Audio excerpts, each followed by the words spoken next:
You won't believe what happened when I tried to put up a simple sign on my own property. I live in an HOA, and let's just say some neighbors take their rules a little too seriously. I am talking about the kind of neighbor who has 911 on speed dial for things like mismatched garden gnomes. We'll call her Karen. So, the story starts with a piece of land I own. It's a nice plot, separate from my main house, but still very much mine. I had this great idea to put up a sign there. Nothing crazy, just a simple sign. I thought, what could possibly go wrong? It's my land, right? Wrong, so very, very wrong. I went out there one sunny afternoon, tools in hand, ready to get this sign up. I was minding my own business, enjoying the day, when a car screeched to a halt right beside my property. Out steps Corinne, looking like she just witnessed a bank robbery. She marches over, phone already in hand, and starts yelling, "What do you think you're doing? You can't put that there." I was a bit taken aback. I calmly explained that this was my property and I was well within my rights to put up a sign. She wasn't having any of it. According to her, the HOA bylaws prohibited any and all signs, anywhere, ever. I knew this wasn't true. I'd actually read the bylaws. Unlike, apparently, Corinne, I tried to reason with her. I showed her the property lines on my phone, pointed to the official markers, and even offered to show her the deed later. But it was like talking to a brick wall, a very angry, very self-righteous brick wall. She kept repeating, "This is HOA common area. You are trespassing, I'm calling the police." I just sighed and went back to work, thinking she was bluffing. Surely, no one would waste police resources on something so trivial. Well, I underestimated the power of Corinne. A few minutes later, I hear sirens. I'm not talking about a distant siren. I'm talking about sirens getting closer and closer, heading straight for me. Two police cars pull up, lights flashing. It was a full-blown emergency response. The officers get out, looking serious, and I can see Corinne in the background, pointing at me with a triumphant look on her face. She was probably already composing her victory post for the neighborhood Facebook group. One of the officers walks up to me. "Sir, we received a call about a trespasser on private property." I almost laughed. I looked at him, then at my tools, then at the half-installed sign, and said, "Officer, I am the owner of this property. The person who called you is the one who's actually harassing me." I could see the confusion on the officer's face. He was expecting a simple trespassing case, not this neighborhood drama.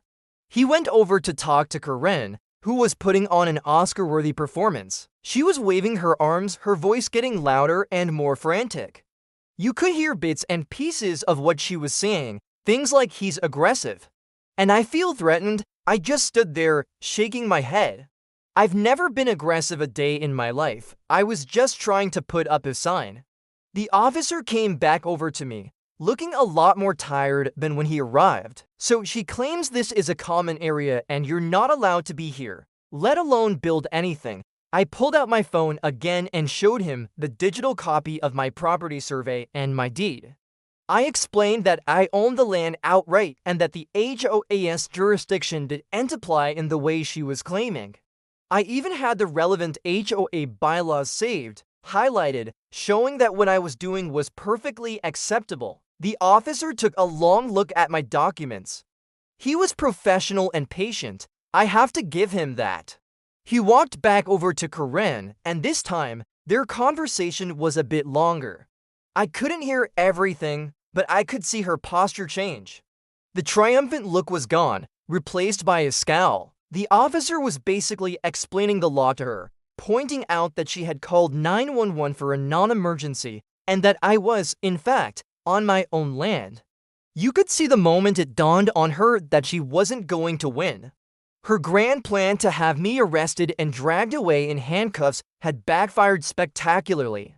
The officer was clearly not impressed with her for wasting their time. He gave her a stern talking to about the proper use of emergency services. Apparently, a dispute over a sign doesn't qualify as a life-threatening situation. Who knew, after what felt like an eternity, The officers got back in their cars. Before leaving, one of them came over to me one last time. He apologized for the misunderstanding and told me to have a good day. He even glanced at my half-finished sign and said, "Looks good." That little comment made my day. As the police cars drove away, Karen was left standing there, fuming. She shot me one last dirty look, got in her car, and sped off. I finished putting up my sign in peace. It stood there, a beautiful symbol of my victory over baseless accusations and HOA tyranny. The best part, the next day, I got a notice from the HOA. I thought, oh boy, here we go again, but it wasn't a violation. It was a formal apology from the board. They had been informed of the incident and had reviewed the property records. They confirmed I was in the right and informed me that Karen had been issued a warning for harassment and misuse of the HOA's name. It was the sweetest justice I could have imagined. Not only did I get my sign up, but the person who tried to cause all this trouble for me ended up facing consequences herself. It just goes to show you, it pays to know your rights, and it definitely pays to have your documents in order.